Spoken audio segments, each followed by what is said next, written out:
함께 볼 하나님의 말씀은 마태복음 2장입니다. 마태복음 2장 19절부터 23절 말씀입니다.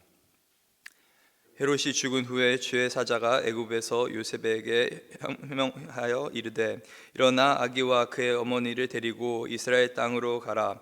아기의 목숨을 찾던 자들이 죽었느니라 하시니 요셉이 일어나 아기와 그의 어머니를 데리고 이스라엘 땅으로 돌아가니라.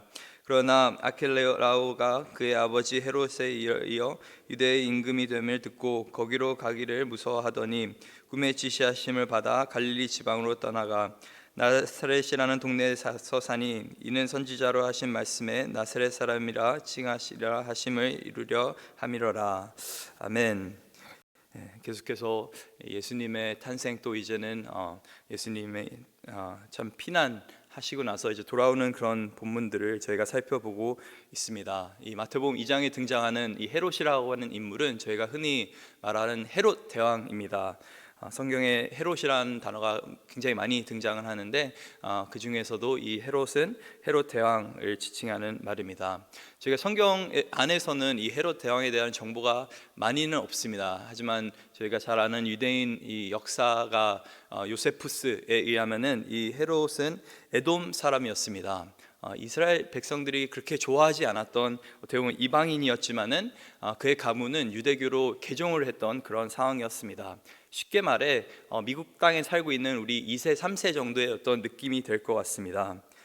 그렇게 참 전통 유대인이 아닌 유대인으로 개종한 이방인으로 그렇게 살고 있던 그가 결국에 이 유대 땅을 다스리는 그런 인물이 되고 왕이라는 호칭까지 이 황제로부터 받게 됩니다. 그만큼 그는 어떻게 보면 정치적으로 굉장히 뛰어나기도 했지만은 권력을 위해서라면은 뭐든지 다 하는 그러한 사람이었습니다. 그래서 이제 로마 황제에게도 충성하면서 또 그에게 굉장히 잘하고 또 유대인들을 다스려야 되니까 또 유대인들이 좋아하는 것 성전을 재건축하고 또 그는 실제로 유대인과도 이제 결혼을 했고 여러 가지 유대인들의 마음을 사로잡는 그런 일도 했습니다. 물론 때에 따라서 로마 황제에게 충성하기 위해서 유대인들에게 굉장히 이렇게 험하게 했던 그런 상황들도 있습니다. 근데 저희가 아는 것은 이 사람은 그래서 정치적인 어떤 기술 그런 능력이 굉장히 뛰어났던 사람이고 또 권력을 잡기 위해서라면은 뭐든지 다 하는 사람이었습니다.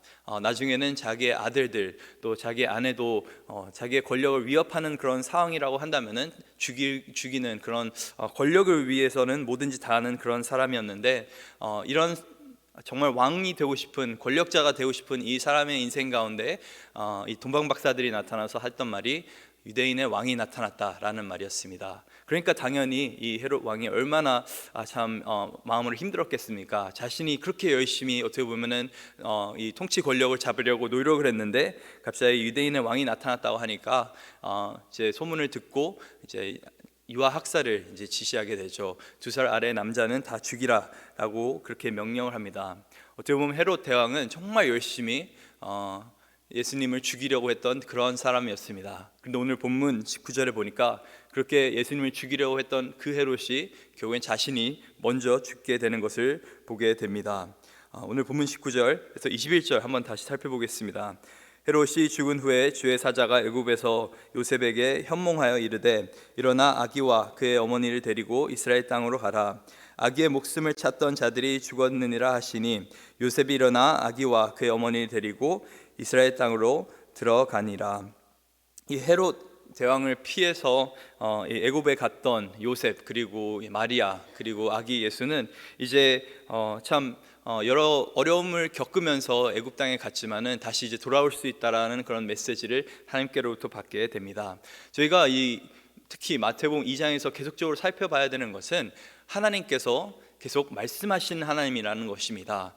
꿈을 통해서 또 이 천사를 통해서 지금 벌써 이 천사를 보낸 것이 3번째 보내신 것이고 꿈으로 치자면은 4번째 하나님께서 꿈으로 지금 말씀하고 계시는 것입니다. 그래서 저희는 참 요셉이 대단한 사람이다라고 생각할 수 있지만은 그에 앞서서 예수님의 인간의 아버지 이전에 먼저 하늘의 아버지가 이 모든 것들을 주관하고 계시고 예수님을 보호해 주고 계시고 인도하고 있다는 것을 저희가 보게 됩니다. 물론 이 상황 가운데서 요셉의 이 사회적 아버지, 이 인간의 아버지 예수님의 인간의 아버지인 요셉이 즉각적으로 순종하는 그런 모습들을 저희가 보게 됩니다. 그래서 이제 마리아와 또 아기 예수를 데리고 요셉이 베들레헴으로 돌아오려고 하는데, 오늘 본문 22절에 보니까 그러나 아켈라오의 그의 아버지 헤롯을 이어 유대의 임금이 됨을 듣고 거기로 가기를 무서워하더니 꿈의 지시하심을 받아 갈릴리 지방으로 떠나가.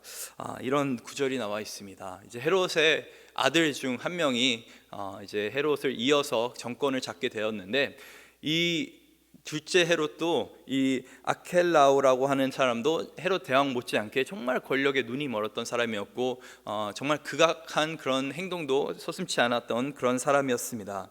이런 말을 듣고 정말 유대인들을 정말 못되게 그렇게 하고 있다는 것을 듣고, 굉장히 잔인하다는 소문을 듣고 요셉이 벌벌 떠고 있는 그 상황 가운데서 또다시 오늘 본문에서 말하고 있는 것이 이 꿈을 지시함을 받아서 갈릴리 지방으로 그가 갔다고 얘기하고 있습니다. 또다시 꿈으로 하나님께서 이 요셉에게 말씀하고 계시는 것을 저희가 볼 수가 있습니다.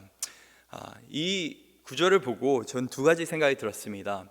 먼저 첫 번째는, 어떻게 과연 하나님께서는 이렇게 우리를 참 인도하시나, 동일한 방법으로 오늘날에도 우리를 꿈으로 또 이렇게 천사를 보내서 인도하실 수 있나라는 질문을 하게 되었고, 도대체 왜 이게 성경에 기록이 되어 있나라는 그런 질문도 하게 되었습니다. 근데 저희가 분명히 마태복음 2장을 통해서 깨닫게 되는 것은, 하나님께서는 그냥 인도하시는 분이 아니라 세심하게 인도하시는 분이라는 것입니다.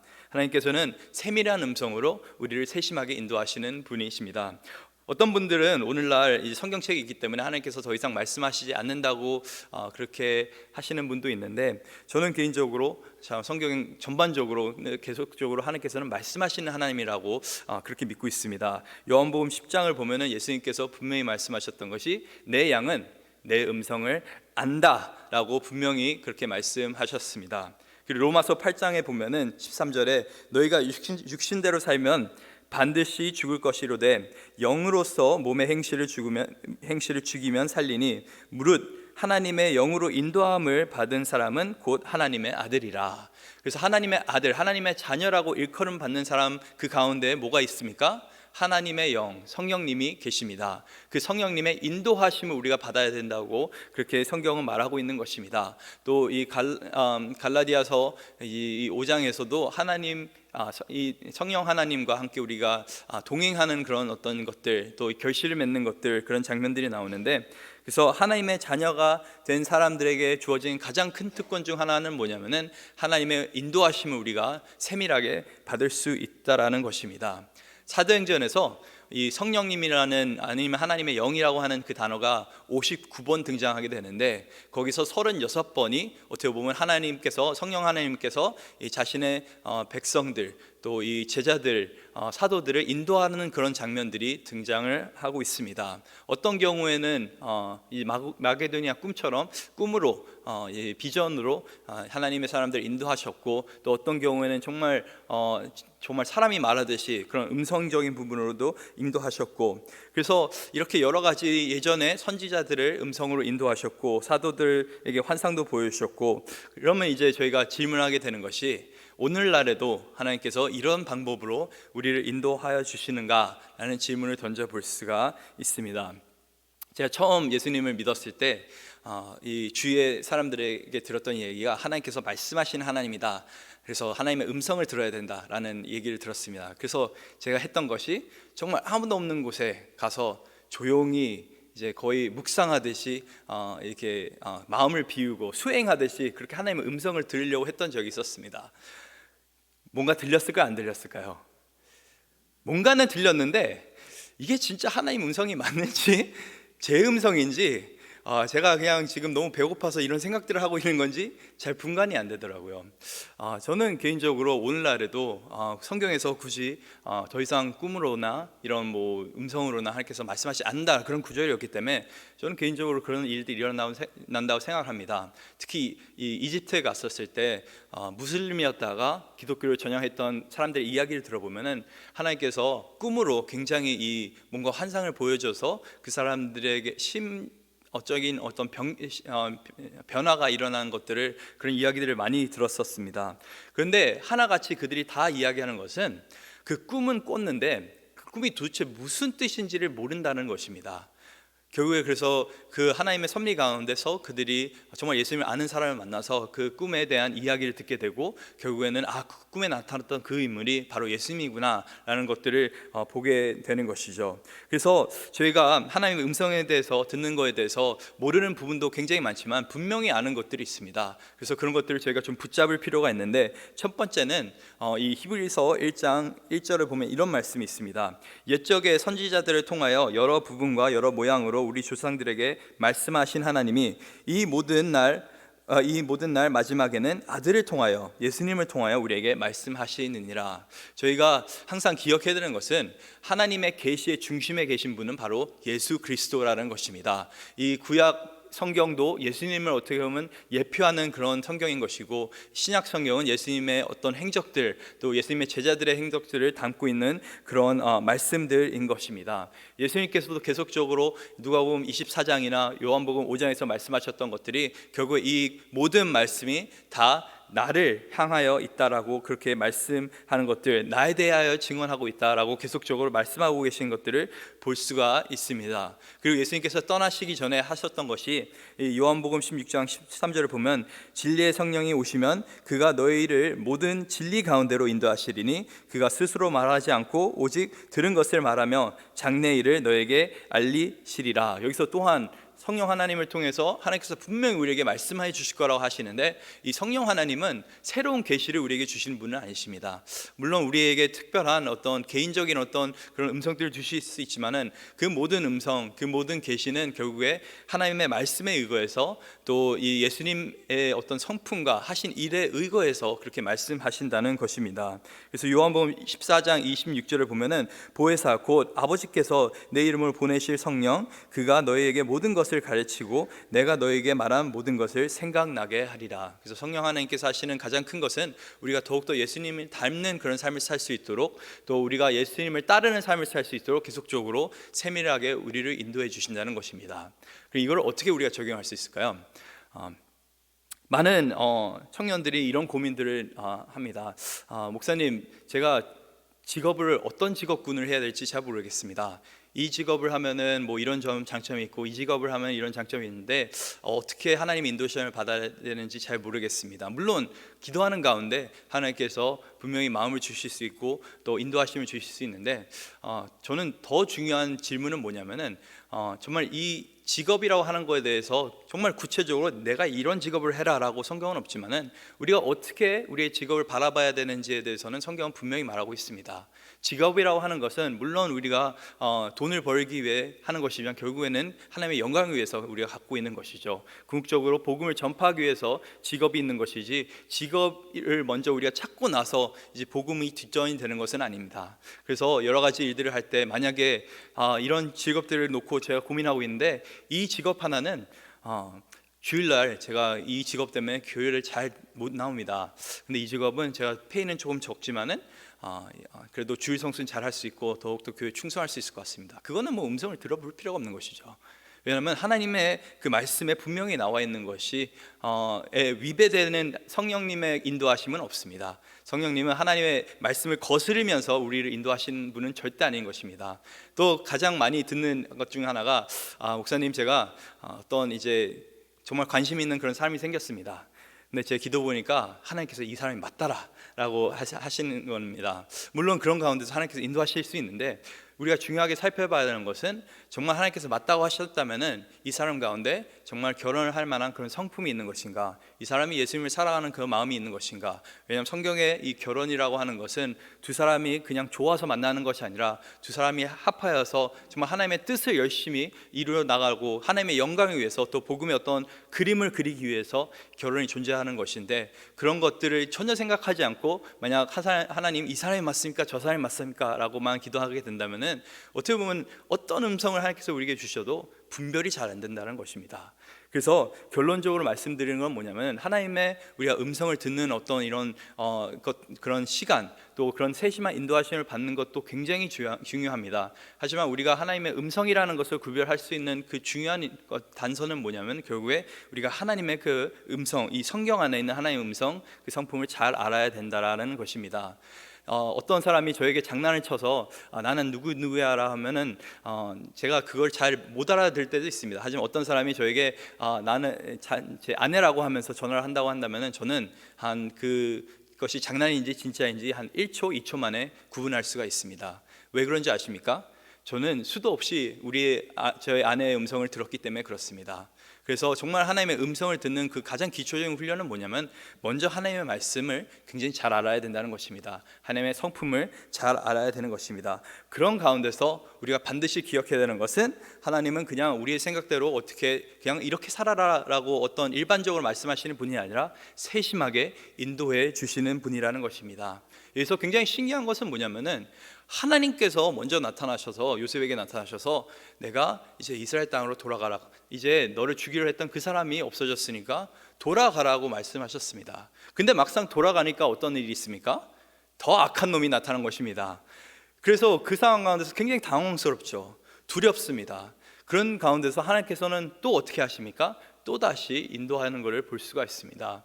많은 경우 저희가 한 번 음성을 듣고 한 번 결정을 내린 다음에는 그래 이거는 무조건 맞아 하면서 우리의 생각대로 쭉 직진하면서 살 때가 있습니다. 근데 분명히 기억해야 되는 것은 순간순간마다 정말 세밀한 하나님의 그 음성, 그 인도하심이 우리 삶 가운데 분명히 필요하다라는 것입니다. 그냥 한 번 이 사람이 맞나 틀리나 라고 그렇게 음성을 들려고 하는 것이 아니라 매 순간순간마다 내가 정말 이 하나님께서 허락하신 이 관계 속에서 내가 정말 믿음으로 잘하고 있는 것인지, 나의 아내를, 나의 남편을 정말 사랑하고 있는 것인지, 정말 그런 것들 계속적으로 우리 마음 가운데 점검해 볼 필요가 있다라는 것입니다. 어떤 직업 가운데서도 정말 하나님께서 허락하신 직업일 수도 있지만은 가장 중요한 거는 매 순간마다 매일마다 우리는 하나님의 인도하심을 받으면서 오늘 하루 하나님 나를 이곳에 불러주셨는데 내가 어떻게 살아야겠습니까? 내가 어떤 마음을 가져야 했습니까? 내가 누구에게 오늘 복음을 전할 수 있습니까? 계속적으로 하나님의 세밀한 인도하심을 받아야 되는 줄 믿습니다. 그렇게 했을 때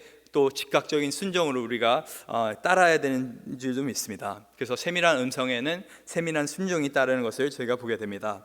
오늘 본문 23절에 보니까 이런 하나님의 세밀한 인도하심을 통해서 이제 나사렛이라는 동네에 요셉과 마리아와 예수님이 정착하게 되는데, 이는 선지자로 하신 말씀에 나사렛 사람이라 칭하리라 하심을 이루려 함이러라 라는 이런 말씀이 있습니다. 계속적으로 이 마태복음 2장에 나오는 것이 구약에 있던 그런 예언들을 성취하는 예수님을 보게 됩니다. 근데 한 가지 문제가 있습니다.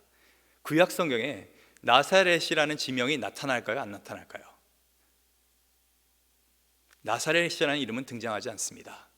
이 나실일이라는 곳은 나타나는데 나사렛이라는 그 지명 자체는 구약 성경에 어디에도 아마 찾아보실 수가 없습니다.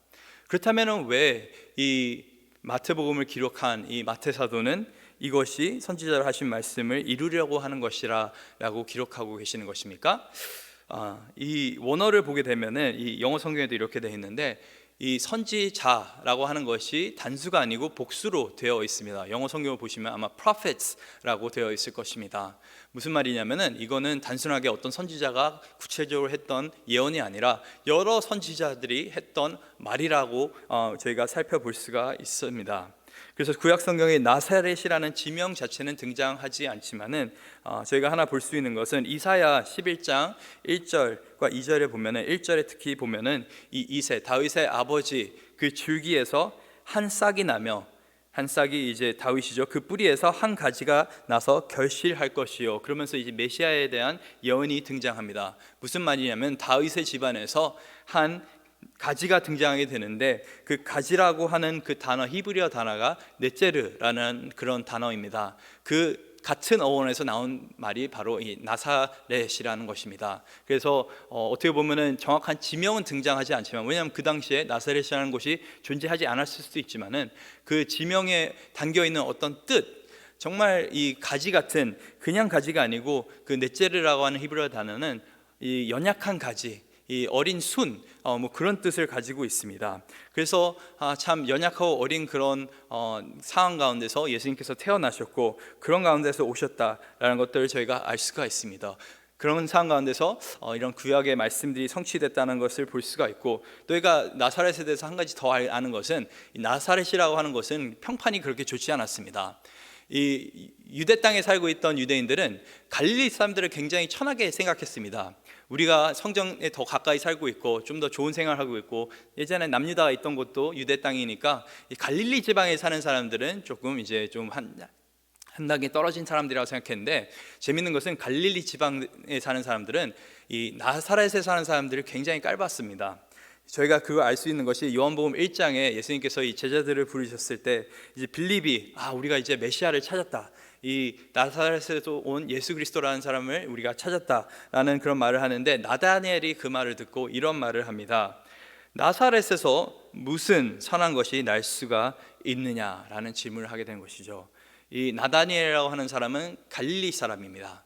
그 갈릴리 사람이 뭘 하고 있습니까? 나사렛에서 온 예수를 깔보고 있는 것이죠. 무엇이 선한 것이 나올 수가 있느냐라고 질문을 하는 것입니다. 그래서 이 나사렛이라고 하는 것은 굉장히 천한 곳, 저희가 뭐 한국으로 따지면은 달동네 같은 그런 곳이었습니다. 정말 사회적으로 정말 가난하고 정말 보호를 받지 못하고 낮은 사람들이 살았던 그곳, 아무도 돌보지 않았던 그곳, 이 이스라엘 땅 밖에서는 이 나사렛이라는 곳이 존재하는지 자체도 잘 모르는 그런 자그마한 곳에서 예수님은 그곳에서 자라나셨다는 것을 저희가 볼 수가 있습니다. 이것은 우리에게 무엇을 말해주고 있습니까? 이 이사야서 53장에서 얘기했던, 정말 예수님께서 정말 사람들에게 버림을 받을 것이고 또 그렇게 멸시를 받을 것이고 그런 여러 가지 예언들이 성취가 되는 것이죠. 또 시편 22편에서 정말 메시아가 멸시를 받을 것들, 또 그런 것들에서도 예언이 성취가 되는 것입니다. 그래서 구약에 여러 가지 정말 메시아가 조롱거리, 사람들의 조롱거리가 될 거라는 그런 말들이 있는데, 이 나사렛에서 태어난 것 자체가 조롱거리입니다. 그래서 그것 때문에 이제 구약의 여러 가지 예언들이 성취됐다고 마태가 이야기를 하고 있는 것입니다. 근데 재미있는 것은 저희가 보통 기도를 할 때 또 참 어떤 사람의 치유를 위해서 또 좀 기적을 위해서 기도할 때 저희가 어떻게 기도합니까? 나사렛 예수 그리스도의 이름으로 명하노니 라는 그런 말들을 하죠. 저희가 그렇게 하는 이유가 사도행전 3장에 보게 되면은 베드로와 요한이 성전에 가는 가운데서 안진뱅이가 있습니다. 근데 안진뱅이에게 돈을 줄 것 없고 은과 금은 내게 없거니와 나사렛 예수 그리스도의 이름으로 일어나 걸으라고 명하니까 그 안진뱅이가 일어나 걸었습니다. 그래서 저희가 이 나사렛이라는 단어를 굉장히 뭔가 특별하다고 생각하는데, 사실 나사렛이라는 단어에는 큰 힘이 있는 것이 아닙니다. 이 나사렛에서 온 예수라는 것을 말하기 위해서 한 것이지, 힘이 있는 것은 바로 예수님이 그리스도 메시아라는 것을 거기에 힘이 있는 것입니다. 그래서 이 나사렛 예수 그리스도, 어떻게 보면 참 어울리지 않는 말입니다. 인류를 구원하실 그 메시아가 나사렛이라는 천한 곳에서 이렇게 왔다라고 또 살았다라는 것을 우리가 알 수가 있는 것이죠. 저희가 오늘 설교를 시작할 때 그렇게 말씀드렸습니다. 헤롯은 어떻게든 자기가 높은 곳에 올라가려고 했던 사람이었습니다. 안간 힘을 써서 정말 권력을 잡으려 했고 성공을 잡으려고 했던 사람이었습니다. 그런 사람이 결국에는 말년에 정말 정신병자처럼 그렇게 죽는 것을 저희가 이 요세푸스의 기록에 보면 있습니다. 그런데 정말 인류를 구원하실, 모든 것 위에 뛰어나신 만왕의 왕인 예수님은 어디에 오셨습니까? 낮고 천한 그곳에 오셨습니다. 그렇다면 우리는 어떤 인생을 살아야겠습니까? 세상은 자꾸 우리 보고 높은 곳에 올라가고 말하지만은 우리는 계속적으로 어떻게 보면 낮고 천한 곳에서 정말 그런 일들 돌아보면서 예수님과 같은 마음으로 그렇게 살아야 되는 줄 믿습니다. 또 이 본문이 우리 가운데 희망을 주는 것은, 어떻게 보면은 예수님은 하나님의 아들이었으니까 좀 쉽게 살았겠지, 뭐 죄에 대해서도 어렵지 않았겠지라고 생각하실 수 있는데, 예수님은 엄청나게 가난한 집안에서 태어나셨습니다.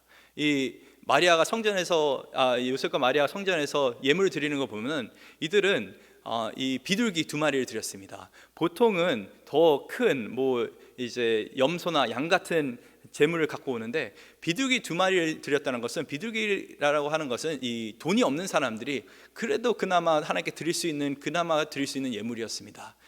그것은 이 10대 나이에 임신한 이 요셉과 마리아가 정말 가난했다는 것을 보여줄 수 있는 거죠. 그 이들이 살았던 것은 정말 아무도 돌보지 않는 이 나사렛이라는 동네에서 살았습니다.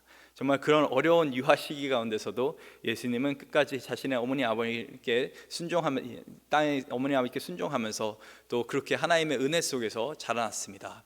그 말은 저희는 환경 탓하면 안 된다는 것입니다.